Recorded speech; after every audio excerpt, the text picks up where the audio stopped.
just wanted to make a video showing me doing my weekly maintenance. Every single week I take apart my primary clutch, I clean it, and I polish the rollers. I'm going to be working on my primary clutch. I'm going to take it off and I'm going to clean the rollers and everything. First I have to take this off of it and the belt. And there's a lot of screws and bolts and nuts and all that to take this off.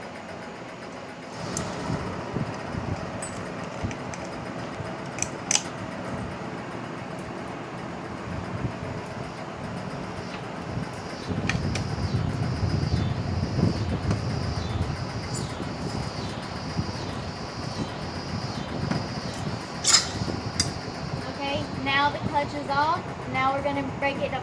Well, now we're going to tear it apart. Some people don't like to do this every week. They do it once a month or whatever their preference is. But we do it once a week to make sure that everything's nice and good and it stays consistent. This is what it looks like. All broken down. These are the rollers. I have to polish them. I polish them every single week. And I take this off and I polish this right here, and I polish the side of here and this right here to get all the fingerprints off. This is how I clean my clutch. The reason why I do this is because the grease from my fingers will make the belt slip, and we do not want that. And after every pass, I clean my belt with acetone to make sure that my car can stay consistent. I clean this part of the clutch because this is where the post goes in, and if I do not clean it, then the post will stick because of all the buildup in it, and the belt will not engage like it's supposed to, and my reaction times will be slow or off by some point.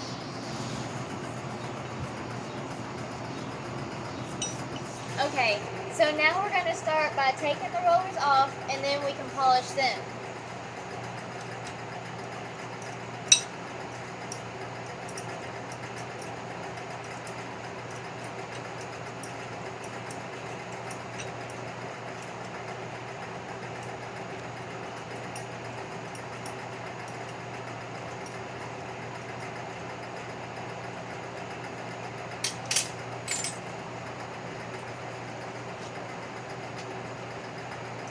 I have to use the screwdriver because it is very hard to get out of there, and I need some leverage, and it is very crucial that I do not drop this because it's very expensive.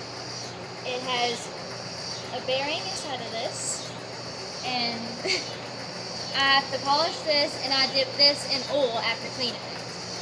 Okay, so this is how I polish my polished rollers. I start with this. This is a homemade tool that I made to polish rollers with. I put the roller on there, tighten it down, grab my drill,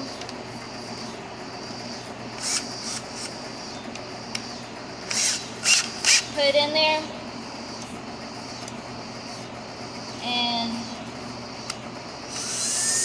polish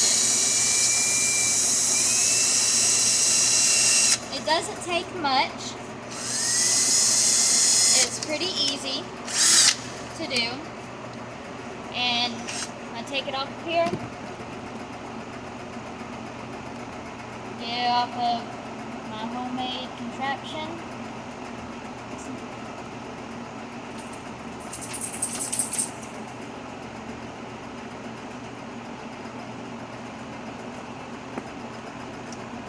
and then I take some used oil from my car, put it in a little cap, doesn't take much, and I dip the bearing in there. I put it in there, and now I go back over to my clutch and put it on my clutch.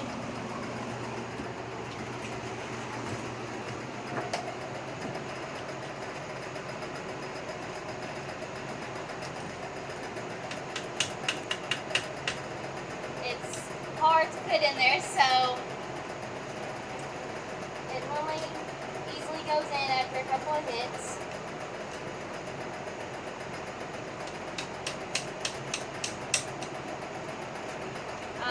up using the end of the screwdriver. Get the bolt and the weights. Put the bolt through there.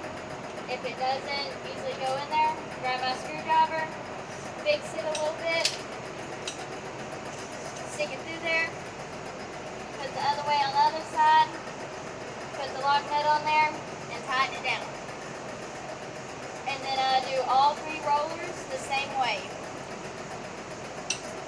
So now we're fixing to assemble the clutch, and right now I'm working on the cover, and every time that one of these ramps has a dimple in it, we take it off and we file it down, and then we use this paint marker to mark on it that way we know where the rollers are hitting on the ramps to see if we need to make any adjustments. And what I do is I just take the paint marker and mark the top part of it. And I do it to every one of them. Okay, so now the paint is all dried. We're going to put it on here. This is all assembled, and now we're going to line it up. There's this flat spot that lines up with the ramp, and there's this flat spot right here that lines up with the roller. We're going to flip it onto there, and that fits perfectly, and it has to make sure that it fits every single ramp and roller perfectly. And then we're going to take the bolt, we're going to screw it down in there,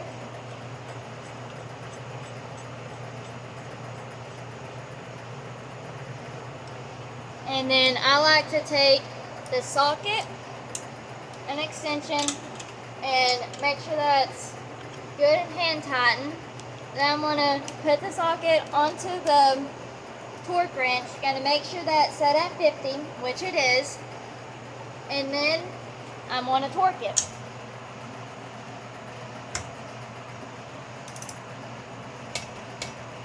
I click it 3 times to make sure that's good and tightened. And that is how I break down my clutch and put it back together.